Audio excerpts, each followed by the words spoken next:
here we are today in the Audi R8 LMS Ultra. This is a fast car. It's a GT3 car. It's low and it's fast.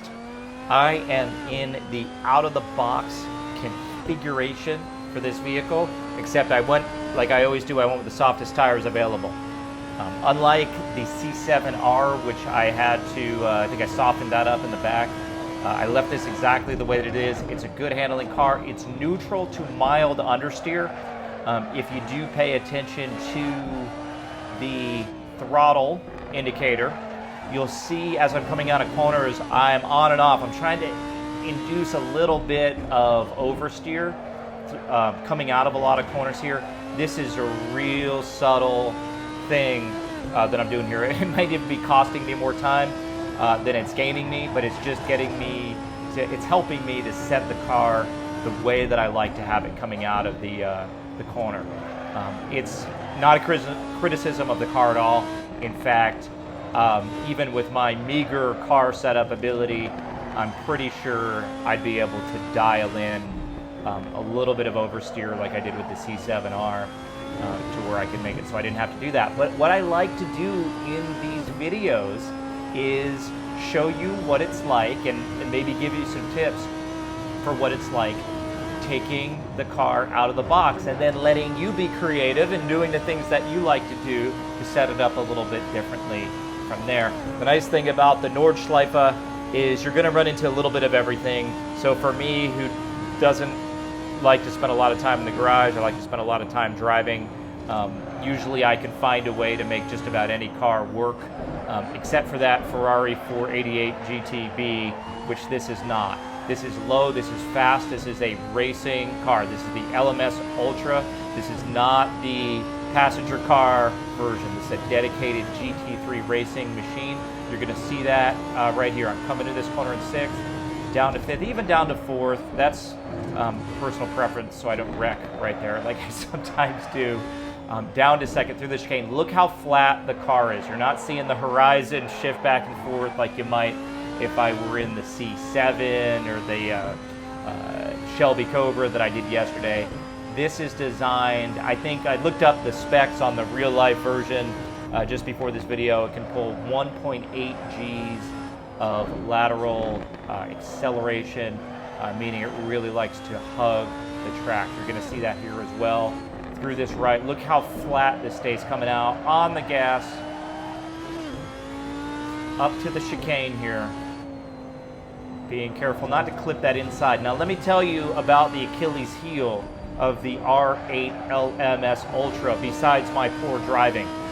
The Achilles heel of this vehicle at the Nordschleife is don't hit the curbs. It's low when it's flat. You really can upset, I'll probably hit one, that being said, but you'll really upset the balance of the car in a potentially catastrophic way. And I don't mean by damage, I just mean in whatever corner you're in. If you clip the outside or if you bulldoze into a curb like I sometimes do, it's going to put half the car up into the air, and it could be very unpredictable when you come back down. This isn't the Levante, where you can put it up on a curb and kind of bounce it down and get into the corner and then oversteer when you brake. This is a racing machine that loves to be on a flat, smooth surface without riding up on those curbs. We're gonna air it out here on this relatively straight section. I'm full on the gas, bouncing it off the limiter up here. I think I've gone up to 6th through this section, brought it back down. I'm just gonna peg it to the limiter here. I'm gonna ease off. I'm gonna make sure I don't get wide. You can go faster there. And we're gonna get set up. Ooh, almost maybe brush the curb a little bit there. Down to 2nd. Handles amazingly well through corners like this one, a flat corner, and you can just power it right through there. Up to 3rd, 4th. Like I always say, we'll drop it into the banking, and as always happens, when I'm trying to show off, it popped right back out of the banking. But we won't let that get in our way. We're going to keep rolling down the track. Very high speed section here. You can probably do that a little bit faster. I did let off the gas in 4th, down to 3rd, Love how this vehicle sounds, especially on those downshifts. I'm in the, as usual, I'm in the Pro settings, which is factory ABS, factory traction control. You can see the indicators up there on the screen. That's not something I set other than setting factory. Came in a little hot there. I got out of rhythm for the corner, but the Audi delivers in terms of holding you onto the track. It's a great GT3 car to learn on and practice with. It does give you some margin for error, but when you need to power out of a corner like I almost did there, it will deliver, and you can go fast and you can have a good time. Don't touch the curves like I just did. If you see, when I touched that curve, it launched me over to the other side of the track. If I had been going faster there, which I probably should have, that would have launched me over into the grass like a billiard ball. A little air time coming up here maybe. Yep, a little bit. Down to the corner, working forward. Lots of torque here, more than I expected. You won't always see me go down to third and try to rev it out. You see me sometimes not downshift. Working fifth through here, high speed, rhythm section, making it through unscathed. This might actually be a clean lap. Off the gas a little bit early there. You can see I even went to turn in because I wasn't thinking. So I cost myself a little bit of time there. Last few turns, mini banking.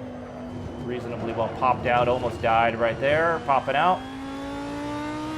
Now we'll bring it home. This is going to be similar to my C7R lap. Let's see how we do here. Oh, riding it wide. 35. I think we're going to be a couple seconds, 1 second quicker than my C7R GT3 car. The goal with the GT3 and the Endurance Series is to keep them on par with one another, and that's exactly what happened here. Very close, almost identical to my C7R time. Try it out, R8 LMS, fun car, be safe. Talk to you next time.